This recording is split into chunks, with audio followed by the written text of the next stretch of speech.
Chers étudiants, bonsoir. Alors, je vais commencer par un petit rappel des règles. Bon, déjà, je vais me présenter pour commencer plutôt. Je m'appelle Damodar Nguldari et je suis le président de l'association La Diagonale des juristes. Donc, nous avons le plaisir cette année d'organiser le concours d'éloquence que vous connaissez, mais aussi le gala. Bon, pour le gala, vous aurez des informations un peu plus tard. Ce n'est pas encore le moment. S'agissant des règles pour les passages, comme vous le savez, on a imposé 3 minutes par personne. Bien sûr, nous serons tolérants, vous pouvez déborder un petit peu, mais l'idée, c'est pas non plus de faire 6-7 minutes, histoire que tout le monde ait un temps de parole équitable.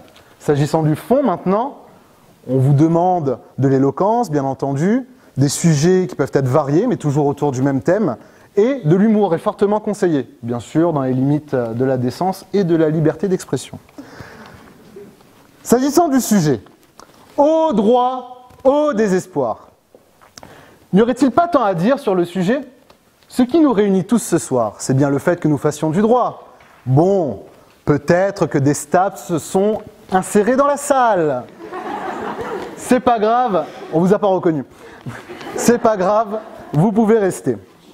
Mais pour en revenir à nos moutons, le droit nous plonge-t-il réellement dans le désespoir?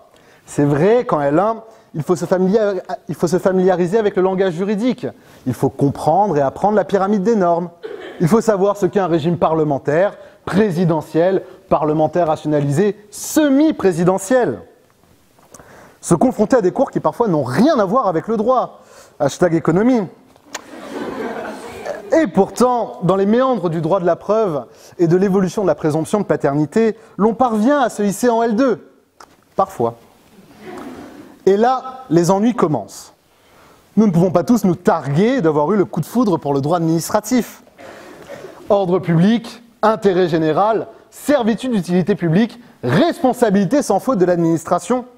Les adages romains semblent parfois moins énigmatiques que les notions de droit public. Et lorsque ce n'est pas la compréhension du cours qui fait défaut, c'est le prof lui-même qui n'est pas là. Quoi qu'il en soit, n'en déplaise aux publicistes, j'ai pu survivre grâce au droit des obligations. Oui, monsieur, c'est une matière constante, limpide, et même en cas de réforme. Et pendant ces quelques heures de bonheur, c'est parfois la mélodieuse voix de nos camarades retardataires qui anime le début du cours. Bon, vous êtes au tampon, la blague ne fait pas le même effet. Sinon, il s'agira des vieilles anecdotes du professeur Seb sur son meilleur ami, hashtag Panasonic. Enfin, vient la L3, dernière étape avant de choisir son côté du droit.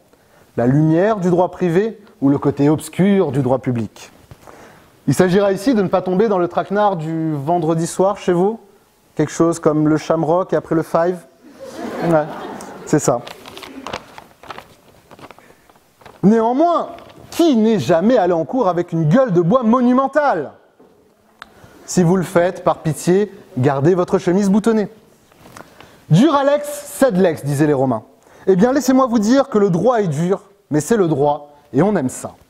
L'étudiant en L1 souffre dans la rédaction de ses fiches d'arrêt, et il ne capte souvent pas grand-chose à la portée. Mais au moins, il aura le bonheur de se la péter quand un membre de sa famille aura le malheur de dire que la loi stipule. L'étudiant en master, lui, regrette les fiches d'arrêt, surtout lorsqu'on lui donne un projet de réforme de droit des sûretés à commenter. L'étudiant doctorant, quand il ne bloque pas sur la 400e page de la rédaction de sa thèse, aime corriger les fiches d'arrêt compliquées. Il pourra alors prendre un malin plaisir à laisser des commentaires des plus créatifs qui seront aussitôt publiés sur Bordel de droit. Mais l'étudiant en droit sait qu'après son dur labeur, il pourra rejoindre ses potes dans leur bar favori. Il sait qu'après ces longues années à tenir grâce à des substances plus ou moins avouables, il aura un avenir. Mais entre tout cela, il y a des événements comme celui-ci, la Diagonale des juristes. Ce concours, créé par Mathieu Maisonneuve et Benjamin Muller, est un moment de rassemblement. Un moment où prose et éloquence se rencontrent sous les applaudissements de nos camarades.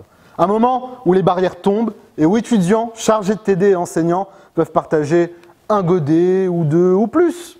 D'ailleurs, pour ceux qui ne le savent pas, on se donne rendez-vous tout à l'heure au Bifort. Alors, je tiens à tous vous remercier de votre présence, au personnel administratif d'avoir répondu présent pour que nous puissions organiser cet événement, aux chargés de TD de se rendre disponibles pour nous, aux candidats d'avoir le courage de se présenter, au public d'être présent pour les encourager, et aux fêtards pour venir célébrer avec nous tout à l'heure. Alors, sans plus attendre, je déclare les sélections du campus du Tampon pour la 7e édition de la Diagonale des juristes, ouverte.